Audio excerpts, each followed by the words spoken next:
How to delete Western Union application permanently or temporarily on your PC or on your mobile device. Hey guys, welcome back to the channel and let's dive into the video.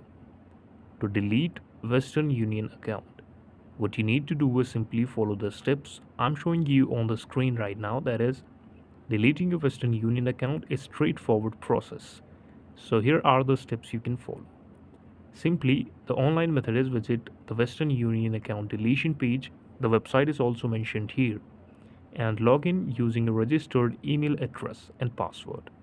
Provide a reason for deleting your account and then click the submit button to delete your account permanently. The second option is to reach the customer care support method of Western Union. Here, contact to the customer care at this number. Alternatively, use the automated chat for assistance.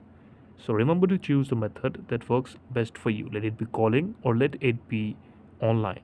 This is the video. Thank you so much for watching it. Please subscribe to the channel for watching more videos and updates like this.